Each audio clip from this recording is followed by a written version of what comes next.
बच्चा, welcome to our channel royal classes. आज हम बात करने वाला है हमारे क्लास 9th के लॉज ऑफ मोशन वाले चैप्टर के बारे में, और उसमें भी आज हम डिस्कस करने वाले हैं about the conservation of linear momentum. Yes, the most important question of examiner from this chapter.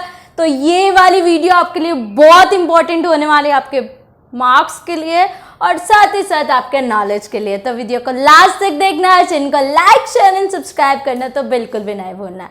तो अब क्या आया हमारे पास, हम लोगों ने लीनियर मोमेंटम तो देखा था, लीनियर मोमेंटम देखा हमने, तीनों लॉज ऑफ मोशन देखे। अब उन सबको मिला देंगे और एक खिचड़ी बना देंगे, तभी ये इंपॉर्टेंट है। क्योंकि इसमें सब कुछ आएगा। जिसने न्यूटन सेकंड लॉ नहीं पढ़ा वो law of conservation of momentum नहीं कर पाएगा, जिसने न्यूटन थर्ड लॉ नहीं पढ़ा अभी तक वो भी नहीं कर पाएगा। तो जिसका भी अभी तक ऐसा कुछ है कि कुछ रह गया, जस्ट आई बटन को क्लिक करें, आपके पास पूरी प्लेलिस्ट पड़ी है पीछे वाली, आप जो आइए Newton second law, Newton third law and the linear momentum पढ़ कर आइए, क्योंकि नहीं पढ़ोगे तो नहीं समझोगे। ओके, तो स्टार्ट करते हैं हमारे पास law of conservation of linear momentum. सबसे पहली बात, कंजर्वेशन का मतलब क्या है? क्योंकि कंजर्व वर्ड बहुत जगह आता है, हम लोग एसएसटी में भी पढ़ते हैं, साइंस में भी पढ़ते हैं। कंजर्व है, ये चीज कंजर्व है। तो कंजर्व का मतलब हमारे पास क्या होता है? सेम। यस, सेव करके रखना। जब हमारे पास एसएसटी में आता है कंजर्वेशन ऑफ ट्रीज, ट्रीज को बचा के रखना, जितने हैं उतने के उतने रहे, है ना। वैसे ही यहाँ पर है कंजर्वेशन कि मोमेंटम हो, मास हो, कोई भी चीज का कंजर्वेशन आ जाए, आपने जस्ट इतना याद करना है कि conservation of linear momentum, conservation of momentum हमें ये बताता है that momentum can neither be created nor be destroy. Momentum अपने आप से ना तो कभी क्रिएट हो सकता है ना ही वो कभी डिस्ट्रॉय। जहां पे भी ये वर्ड आ जाए वहां पर आप सेम डेफिनेशन अपनी फिजिकल टर्म के साथ चेंज करके लिख सकते हैं। तो सबसे इजी चीज है, momentum can neither be created nor be destroyed. ना तो मोमेंटम का आप खुद से क्रिएट कर सकते हैं, जिसका मोमेंटम है उतना वो रहेगा, ना ही उसको कभी डिस्ट्रॉय कर सकते हैं। Momentum can neither be created nor be destroyed. Momentum ना कभी बन सकता है ना ही कभी डिस्ट्रॉय हो सकता है। ठीक है, कब तक? अनटिल। हर चीज में हमारे पास क्या आ जाता है?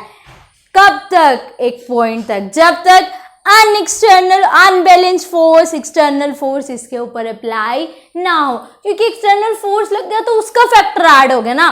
तो हमने तो अगर एक्स्ट्रा फैक्टर ऐड नहीं करना, नॉर्मल बात कर रहे हैं, तब की बात है। इफ अनटिल ले लीजिए, कब तक? जब तक अनबैलेंस्ड फोर्स उस पर अप्लाई नहीं हो रहा, until unbalanced force is applied on it. ठीक बात ना। तो उसको हम लोग क्या नाम देते हैं? Conservation of linear momentum. Momentum सबको याद है ना, momentum is what? P। It is a product of mass and velocity. तो यही चीज अब हमें प्रूव करनी है कि मोमेंटम जो है, अपने कह तो दिया कि neither be created nor be destroyed. इस चीज का प्रूव करके दीजिए, तभी हमें पता चलेगा कि मोमेंटम ना तो कभी क्रिएट हुआ है ना ही मोमेंटम कभी डिस्ट्रॉय हुआ है। तो इसके लिए क्या करते हैं? एक सिंपल सी डेरिवेशन करते हैं, और वही डेरिवेशन पेपर में आपसे पूछी जाती है। मैं तो सिंपल ही कहूंगी ना। एक ऑब्जेक्ट है ए, ठीक है, नाम लिया हमने, let an object is A. Let कर रहे हैं, एक ऑब्जेक्ट है और वो ऑब्जेक्ट क्या है? हमारे पास ए है। अब ऑब्जेक्ट है तो हैविंग सम मास होगा, तो हमने बोला उसका कोई ना कोई मास है m1। ठीक है, दूसरा ऑब्जेक्ट है, उसका भी हमारे पास नाम है b, ए बी।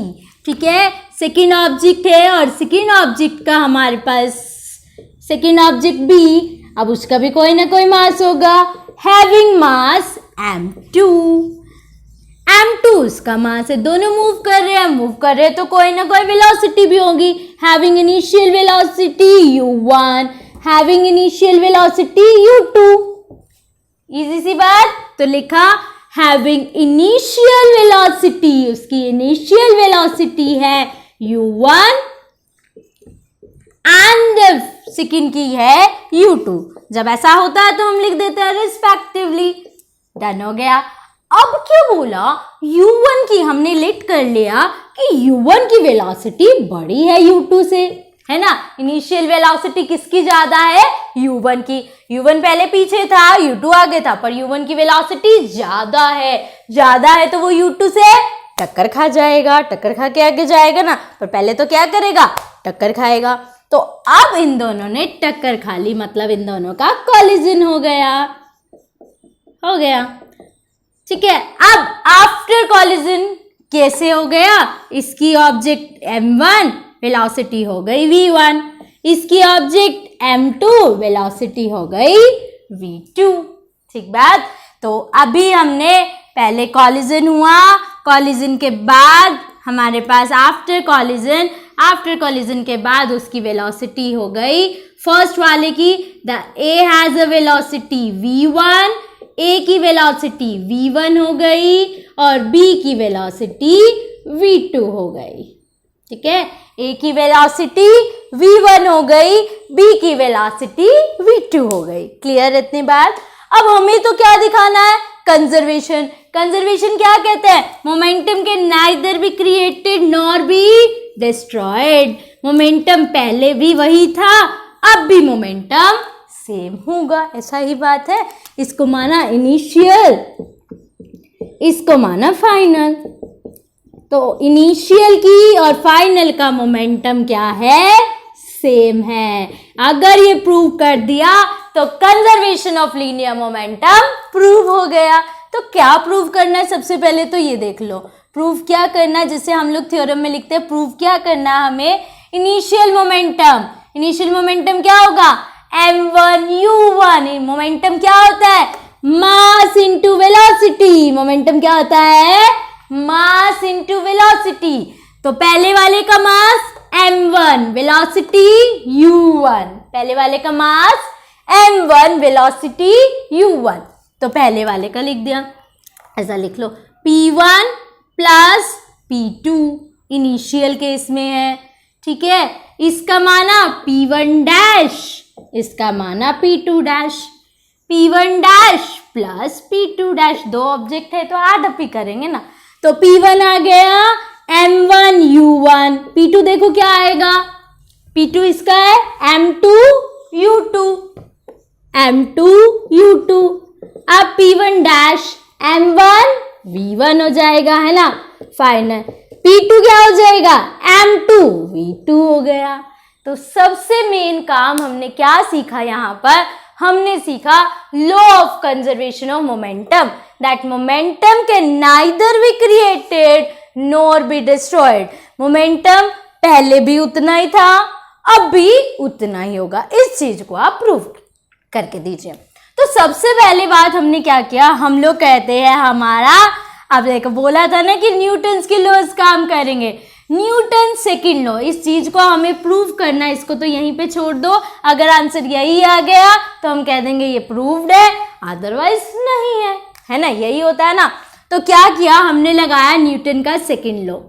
न्यूटन का सेकंड लॉ क्या कहता है, that force is directly proportional to rate of change of linear momentum.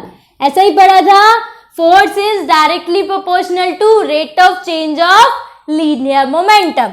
First object के लिए लगाइए एफ ए, यही रूल किसके लिए लगा रहा है, एफ ए के लिए। डायरेक्टली प्रोपोर्शन हट करके लग जाता है, चेंज का मतलब होता है फाइनल माइनस इनिशियल, चेंज का मतलब फाइनल माइनस इनिशियल। अब के वन नहीं है, छोड़ दो। पी एफ ए की फाइनल ये है, इनिशियल ये है, फाइनल क्या हो जाएगा, m1 v1। इनिशियल क्या होगा, m1 u1। ठीक बात ना, m1 u1। टाइम तो टाइम है, सेम बात निकल गई। क्या किया, जस्ट आपने न्यूटन का सेकंड लॉ कहता है force is directly proportional to dp by dt और वो पुट कर दिया। फाइनल क्या है m1v1, इनिशियल क्या है m1u1 अपॉन में टाइम। अब निकाल दो FB निकालो। FB के लिए क्या होगा B का फाइनल m2v2, B का इनिशियल m2u2 अपॉन में T आ गया। फोर्स ऑन A भी आ गया, फोर्स ऑन B भी आ गया।